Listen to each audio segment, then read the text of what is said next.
Hello and welcome to the daily current affairs discussion. So, as you are all aware that every Thursday I, Snigdha Singla, take the current affairs related to your international relations and some history portions also. So, here I am this week to discuss the important topics that appeared in your current affairs. You might be witnessing repeated articles on UN and UN's important organ, that is UNSC, right? Again and again this is coming in news for this since the past week. So what are these bodies all about and what are the issues that are there in news that we'll try to discuss. Also related to this issue is these two groupings, they are also in news related to the similar issues and a similar discussion. So we'll try to cover all these important topics today in this discussion, right? Good afternoon everyone who is joining us now.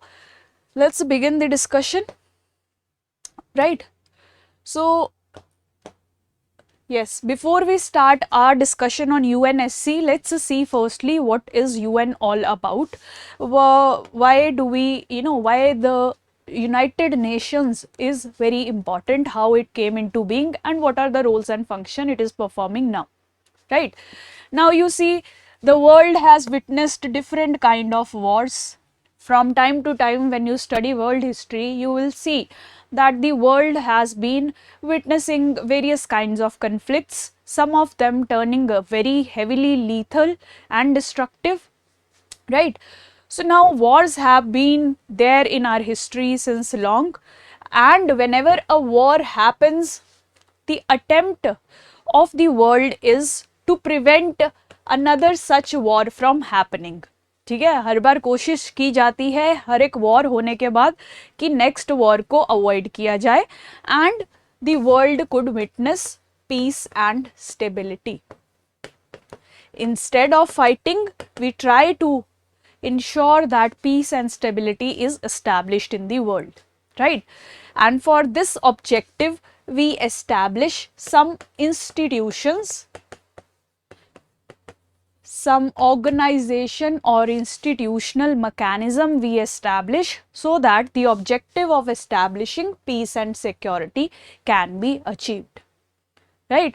So that is why you see World War I happened. We will not go very much far in the history. We'll just restrict ourselves to this 20th century. In this 20th century, we have witnessed the World War I, the Great Destructive War, right? Now, after the World War I ended, all the countries of Europe knew that such war has to be avoided. It creates a lot of destruction, death, wastage of economic resources, and lot of disturbances it creates in the social order of the world, right? So to ensure peace and stability, an institutional mechanism was established after the World War I that came to be known as League of Nations. That came to be known as League of Nations, established in 1921 post the World War I with the objective to maintain peace and stability in the world, right? Now, League of Nations, for various reasons you will study in world history, was not able to perform the task that was given to it very effectively, as a result of which we saw another war happening, the World War II, that happened in the 1945, के around 1940s से शुरू होके till 45 it continued, right?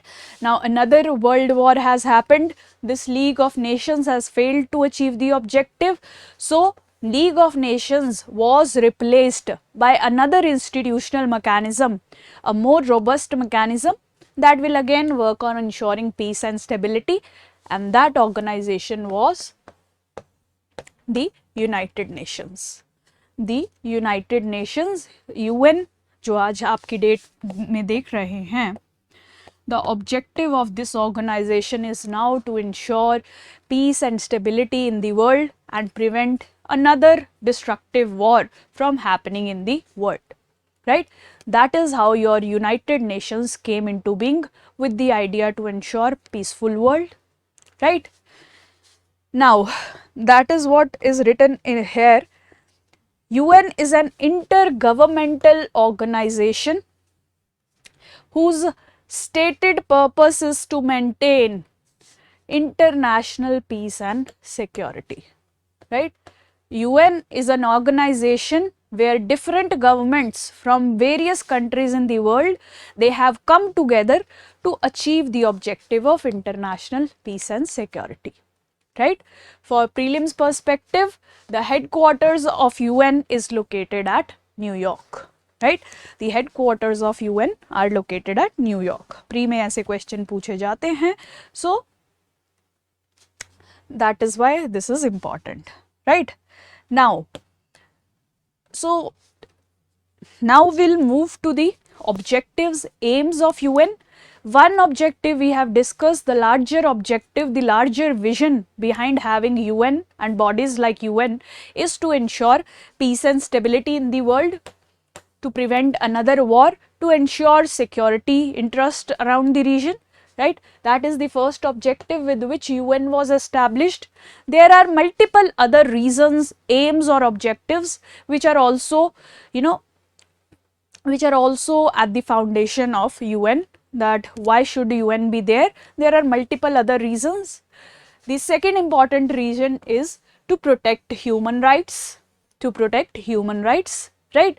Now, human rights, as you all know, you and me as humans, we have different kinds of rights.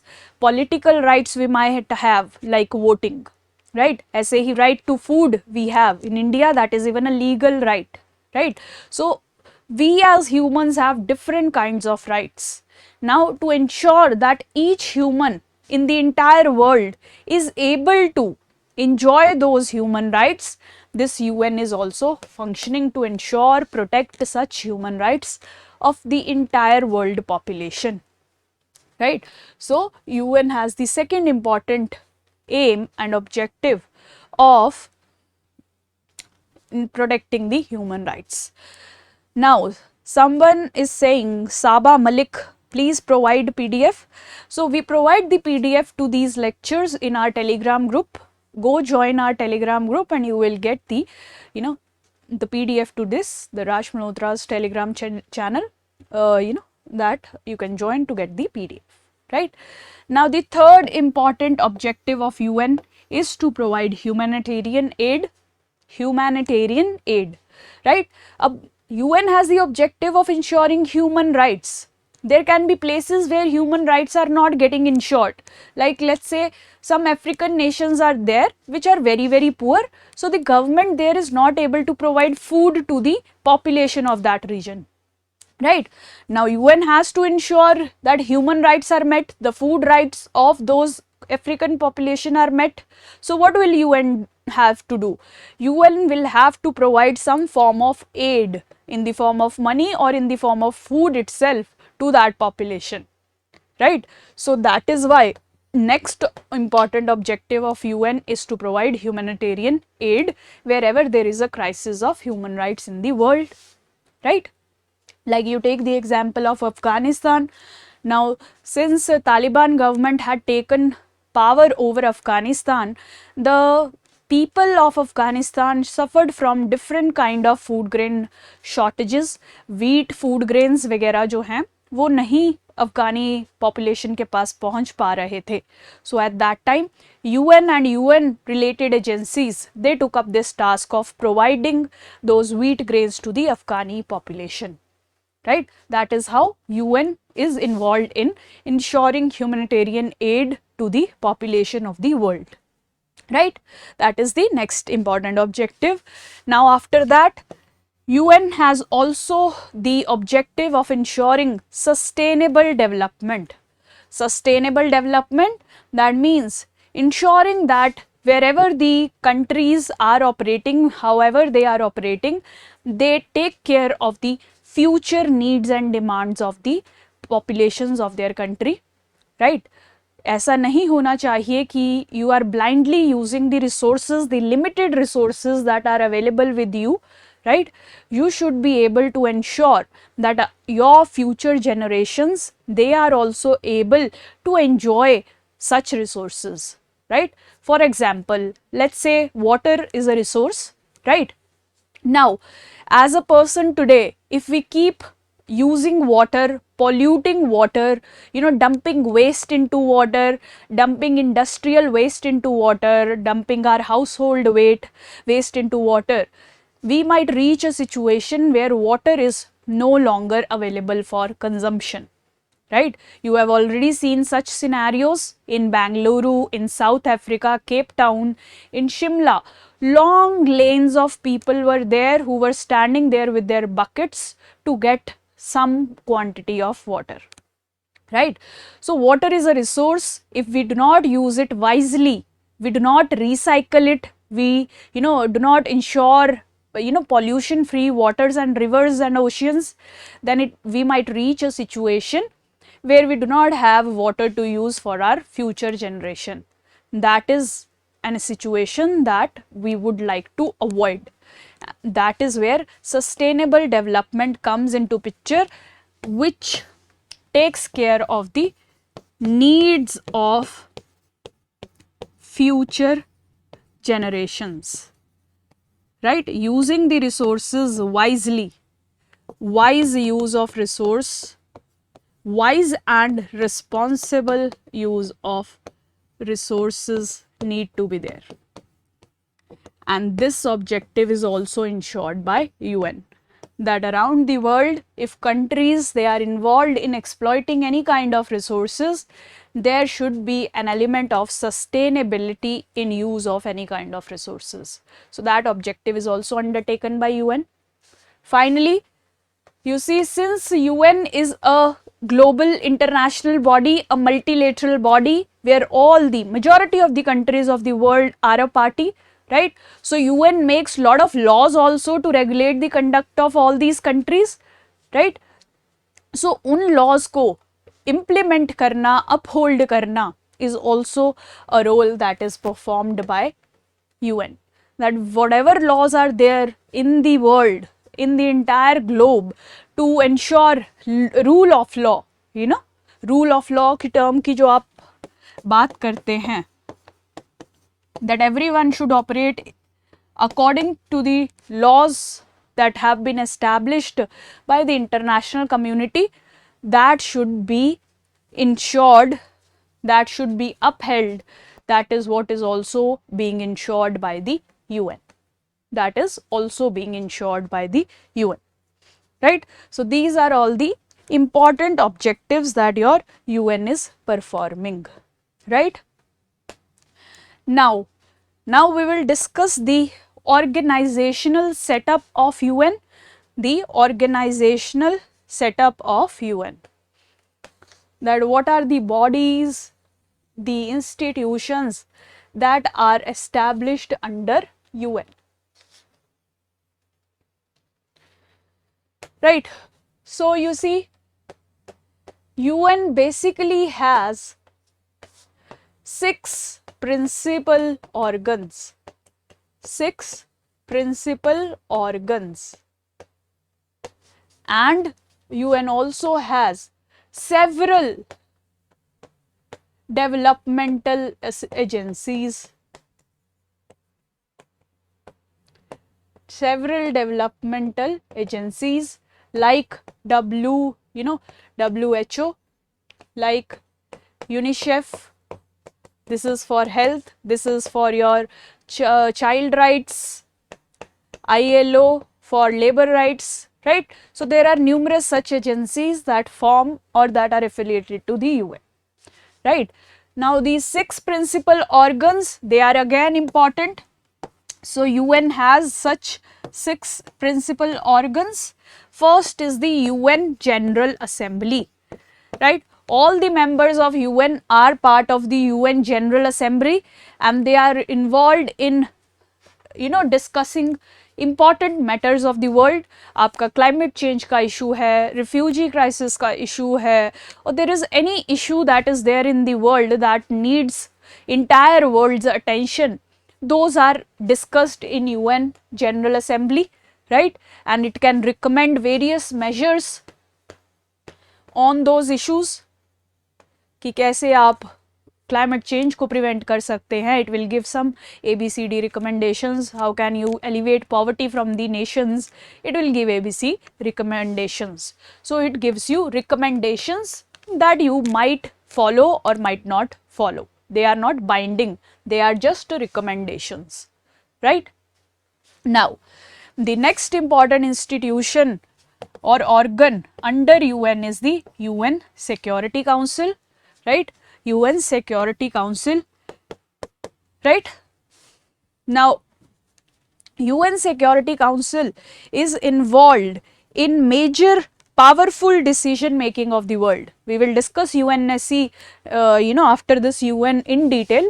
So this is the body that is involved in major decision making, and whatever decisions they make, they are legally binding on all the members, right? They are legally binding, they are not just recommendatory. The members have to implement the decisions taken by UNSC.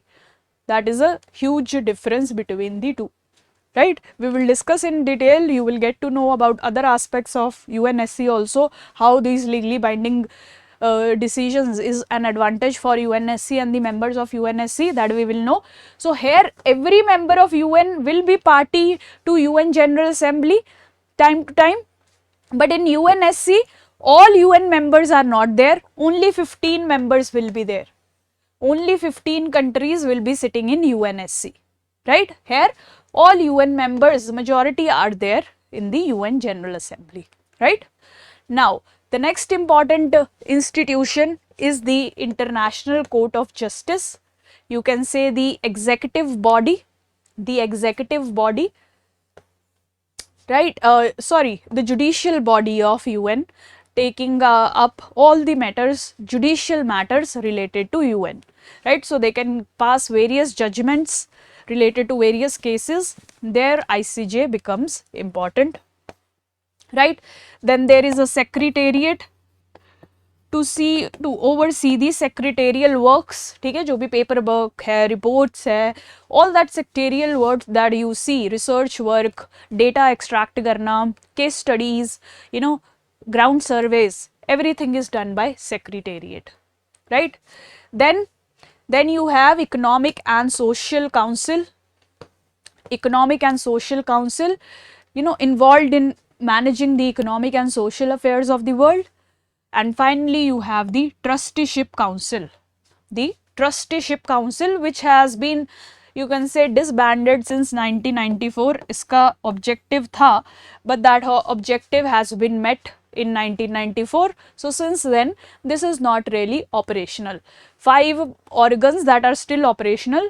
वैसे UN has 6 organs, but 5 are currently operational, working on the ground, right? So these are the important bodies and organs of UN. ठीक है, अब समझ आ रहा है कि how WHO related है, agency है, वर्ल्ड UN डेवलपमेंट ग्रुप में आता है, UN एजेंसीज में आता है. So this is the difference. UN has agencies, UN has 6 principal organs. These are the principal organs, and you can see various agencies working with UN on the developmental sphere, right? That is what is written here. It has 6 principal organs, and after that it has some agencies that are working on various issues. It can be child rights, it can be labor rights in the form of ILO, it can be preservation of our cultural wealth by UNESCO, or ensuring food security in the world via World Food Program, right? Ensuring the health security of the world population by World Health Organization, right? So this is the entire structure of UN. Now we will discuss UNSC, very important topic which is repeatedly in news, and a question on this UNSC is highly expected in your subjective examinations, UPSC, state, PCS, or any other subjective examination that you see, right? Now let's first understand the structure of UNSC, United Nations Security Council. Basically the executive committee, you can say, the executive committee of UN that is involved in implementation of the decisions of UN. ठीक है, executive क्या होता है? That ensure implementation. Right? So it is the major executive committee and major decision making body also of UN. Now let's just see the structure of UNSC. Right? Now UNSC has 15 members in total. 15 members in total. Out of these 15 members, 5 are permanent members that are always the members of UNSC, also known as the P5 nations. Also known as the P5 nations. You might have heard about this P5 nations a lot in the news. Type in the comment box if you know that who are the 5 permanent members of UNSC. Right ये आप repeatedly news में सुनते रहते हैं, सो I expect that आपने कभी तो check किया ही होगा that who all are the members of P5. Tell me that.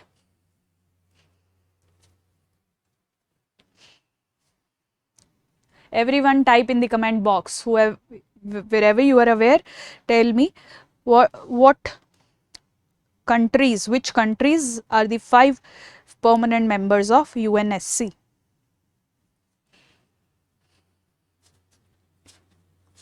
So Kanu is writing USA, UK, France, China, Russia. Yes, very good Kanu, very good Anahat.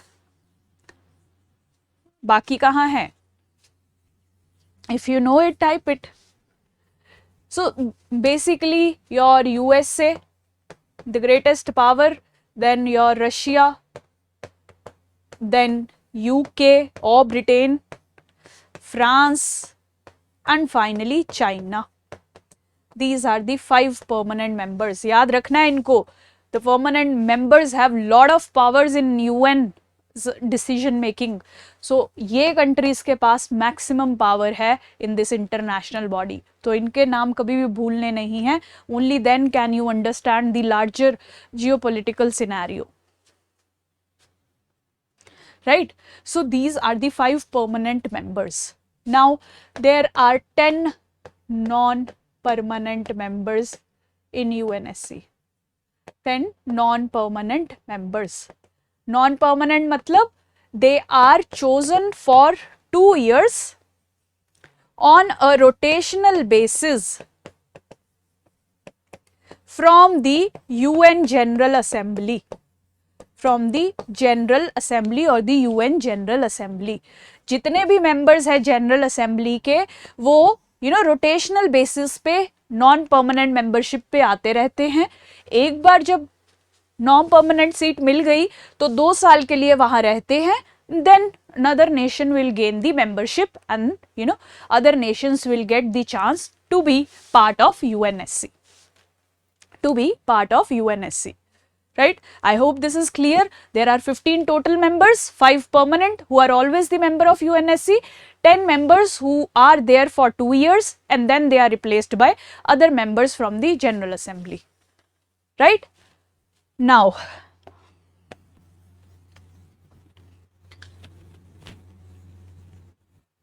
see the real strategic game that is important to understand here.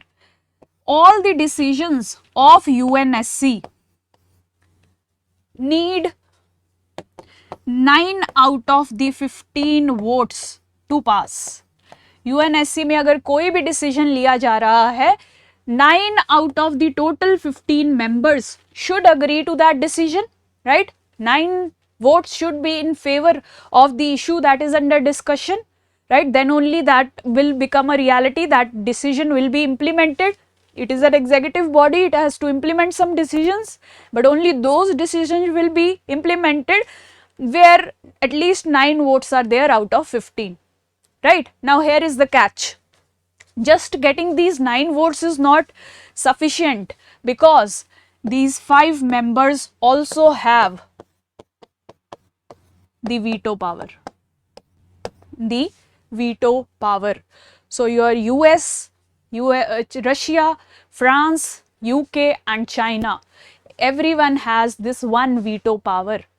right? Even if there are 15 members who are saying that such a decision should be passed, even if one of the country uses this veto power, also known as the negative vote, rejects that decision, let's say, then that decision could not be passed or implemented in the United Nations Security Council, right? Okay. This veto power is a huge power that is enjoyed by these permanent 5 members of UNSC, right? अब आप देखिए कि कोई भी important, all the important decisions of UN are taken by UNSC, right? And there, these 5 members, they have this veto power. That means without their permission, without the permission of these 5 nations, you cannot pass any decision in the UN. If they decide to use their veto, your decisions will get halted. You will not be able to implement the proposals, resolutions that you want to pass, because one of these countries will use veto, right? For example, let's take an example. Terrorism is a threat all around the world, right? And there are some personalities who are a grave threat to the entire world, right? One such example is, very famous example, Masood Azhar.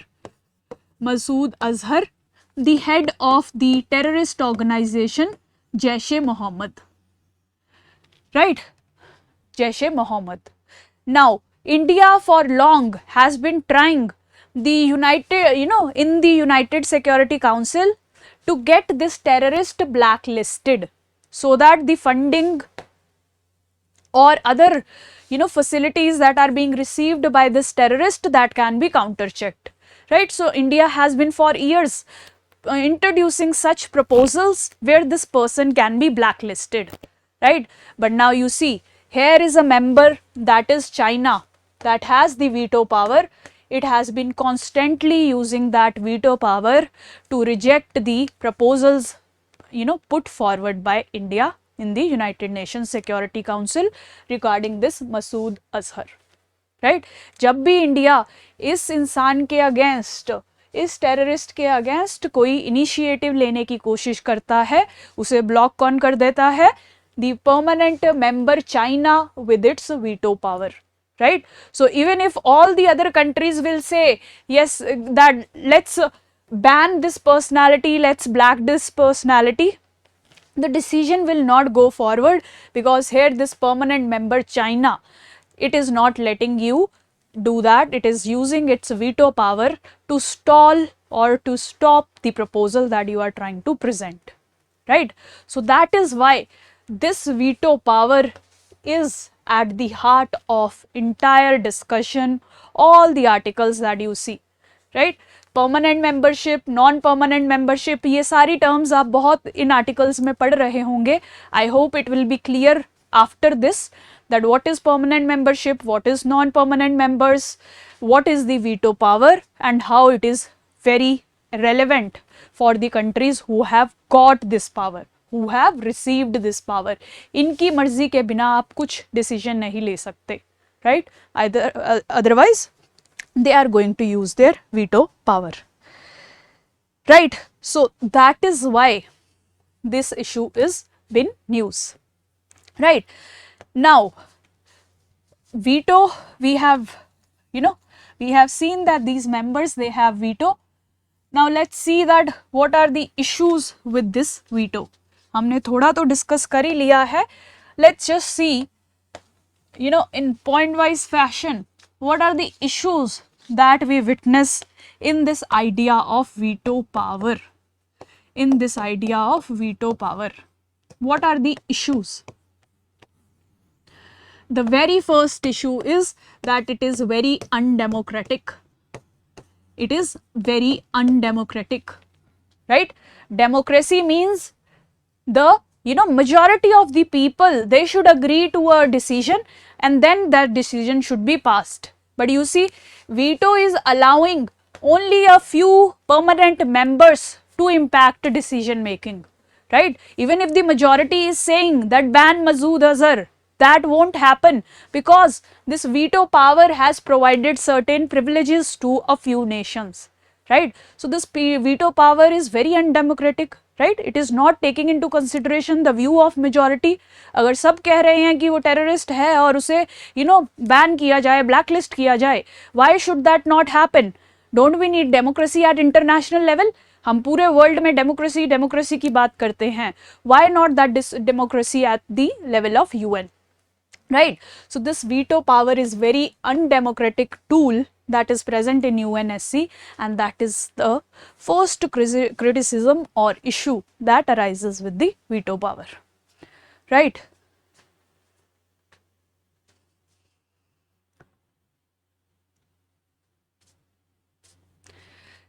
Right? So that is how first आपको questions भी इसी पे आएंगे that discuss the issues involved around veto power and how can India, what can India do. So इसीलिए ये बहुत important है. ये points आप अपने पास लिख के रखिए. You need to mention these in your answers. Second issue is, see, जिन लोगों के पास the members, the P5 members who have the veto power, do you think that they will allow any discussion or decision to happen that is not in their own interest? Right? So if there is any resolution that is presented in the UN which is not in the interest of the P5 members, any of the P5 member, then that decision would not be passed. So that means veto is helping these P5 members to ensure their self-interest, right, on the international level, right? It is helping these permanent members to ensure their self-interest, right? For example, let's say in UN currently, Russia-Ukraine war is going on. Let's say that UNSC decides that we need to counter-check Russia. We will impose some sanctions on Russia, very strict sanctions on Russia. They present this proposal in UNSC. All the members, let's say, vote in favor of that. But do you think Russia will let that happen? No. Russia will use its veto power and stop any such resolution from getting passed in the UNSC, right? So it will ensure its self-interest. It will not use it for the world peace and stability. Rather, it will use it for self-interest. In the similar fashion, not just Russia is not the only culprit. You see the Western countries. Israel has been, using violent means against Palestine. Palestine भी कहा जाता है उसको, Palestine भी कहा जाता है, has been using violent means against Palestine. But the Western countries have not allowed any resolution to get passed in UNSC that criticizes Israel or that stops Israel from undertaking any such violent actions, right? So these countries, the P5 countries, they ensure their self-interest, their political, their geopolitical self-interest when they are presented with this veto power. Right? So that is again a issue. UN is meant for universal, UN का purpose क्या है? सब world की population की आप peace, stability, human rights ensure कर सकें. But here these countries they are working just for themself. Then how is this veto justified? Veto is a tool of UN. UN का objective है peace and stability of all, but here they are using this tool to ensure self interest. So that is why veto power is an problematic proposition or facility available in UN and UNSC, right? Now, third issue is the permanent 5 members, they never let criticism of their own actions,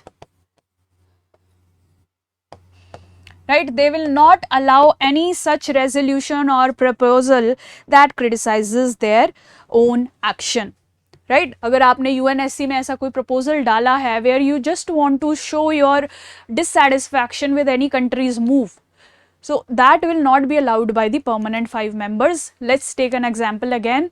For example, in 2014, Russia annexed Crimea, however you want to call it. Russia annexed Crimea, right? Now, Russia will not allow any proposal to criticize Russia for this annexation to be passed or introduced in UNSC, right? Kyunki Russia says that we have not annexed it, Crimea has been our part, we are retaking our part. They will use their veto power if you try to introduce a proposal that criticizes Russia on the Crimea matter, right? So they are misusing, again, P5 countries are misusing this veto power to prevent any criticism, against them. It is said that Russia has almost used the veto power 120 times, more than any other country. You know, इसका मतलब ये नहीं है कि Russia ही दोषी है. China has used, US has used, different countries of the P5 membership, they have used for their own interest at different times. So this is a very undemocratic tool. That is why we are asking for changes. Right. So now you see, when veto power is used by these members on critical issues, how do you expect the UN to work effectively? That means the availability of veto power becomes a major cause of UN's ineffectiveness. A major cause of UN ineffectiveness. अब देखिए UN terrorism पे कुछ नहीं कर पा रहा है. क्यों? One reason is China is not letting these big terrorists getting blacklisted. ठीक है, वो आराम से ऑपरेट करते हैं, फंडिंग यूज करते हैं, राइट? जो मेजर्स लिए जा सकते हैं, they are getting vetoed by such P5 members. So that is why UN is turning out to be an ineffective institution, because the veto power is working in the interest of few countries and not in the interest of entire world. That is why UN is ineffective in ensuring its own objective, right? So that is again an issue, right? Finally, your veto is criticized for being old, for representing old systems, right? Instrument that belongs to the past.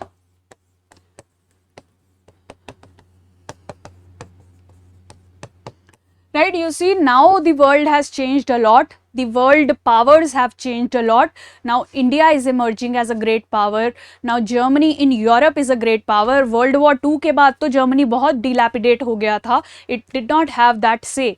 But now Germany has great say. Japan is a great power. India is a great power. So why not these members also have some permanent seat or veto power in UN? If you have to have such a veto provision, then these important countries should also get important say.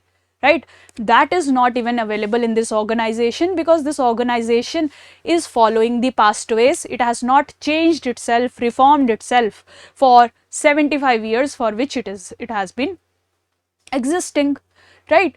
That is why also Indian Prime Minister, you will see Mr. Modi, he has reiterated this point many times that we need to bring reforms in the UN, because it's an institution of past. It has tools and mechanism that suited the times in which it was existed. 1945 में ठीक है, ये major powers होंगी, आपने veto दे दिया, ठीक है. But now the world works on democratic lines. There are countries which have grown in power, like India, Japan, Germany. There are countries who are not at all represented in this UN organization, UN Security Council permanent membership. आप देखिए, Africa में से कोई भी nation नहीं है, right? और सारे कॉन्टिनेंट्स में फिर भी there are people that are there in this UNSC, but from Africa you do not see any membership. How is then such a tool justified? How is such an institution can operate if it has to work according to the older times, right? So veto is also a representation of past, and we need to upgrade it, change it to the required levels, right? So that is what covers all the issues of veto. ठीक है, ये points अच्छे से लिख के रखिए, these are very important for you, right? Now since veto power में इतनी सारी issues हैं, that is why you see this is the structure of UNSC generally. So see, because there are issues with the veto power, so various countries have organized themselves into various groupings that are seeking reforms in the veto power, that are seeking reforms in the idea of veto power. या तो इसको खत्म ही कर दो या फिर और countries को एक्सटेंड करो, that is the debate that is going on, right. खत्म कर दो तो कोई भी नहीं कहता, और कंट्रीज इसका पार्ट बनना चाहती हैं. That is why these groups have appeared, the G4 group and L69 group, right. G4 group क्या है? Basically these four major countries, that is Brazil, Germany, India and Japan, right? They are laying their claim to the permanent seat of UNSC. They are saying that we should also be included in the permanent membership of UNSC. We should also be made permanent members because we are vibrant economies, we are also vibrant democracies, we are being underrepresented, so include us into the permanent membership, right? That is what G4 is. Now there are different oppositions also coming. अब ये इन्होंने तो कह दिया कि हमें permanent member बनाओ, but do you think all the countries will support their participation? No. आप देखिए इंडिया को अपोज कौन करेगा? Obvious पाकिस्तान. जापान को अपोज करता है चाइना, राइट. देन जर्मनी को अपोज किया जाता है अदर यूरोपियन कंट्रीज से, राइट. ऐसे ही ब्राज़ील को अपोज करती हैं the other Latin American countries, right? So there are various groups also that have been emerged, like Uniting for Consensus is a group, a movement that has emerged that opposes entry of any G4 member into the permanent membership. ठीक है, जितने भी लोगों को problem है ये 4 members में से किसी भी एक की परमानेंट सीट होने से, वो सब ने मिलके ये ग्रुप बना लिया है. तो आप देखेंगे यहाँ पे पाकिस्तान होगा, यहाँ पे इटली होगा यूरोप से, another important country that does not want Germany to enter into permanent membership. So ऐसी बहुत सारी कंट्री जिनके इंटरेस्ट इफेक्ट हो रहे हैं, they have formed this Uniting for Consensus now to oppose any changes into the permanent membership, right? So these are the oppositions that are being witnessed, right? Now L19 is another grouping. ये है grouping of the African nations. They say that we are not being represented well in the permanent membership.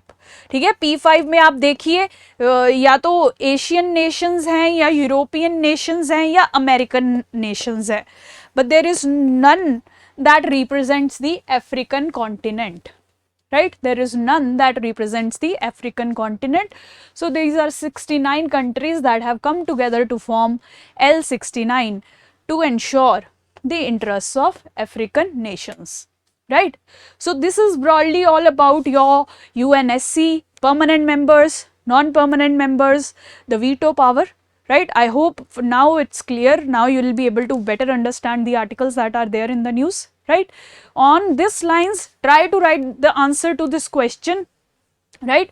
It might appear little difficult. Yes, this question is on the difficult side because it has been framed from the perspective of difficult competitive examinations like UPSC. There you do not get straightforward questions. You have to interpret the question well first, understand the question well to be able to write it, right? So try to read it, try to reread it and try to address every part of this question and post it on our website. You will get adequate feedback on that, right? Thank you so much for joining. If you have any doubts, post it in the comment box. Thank you so much for joining.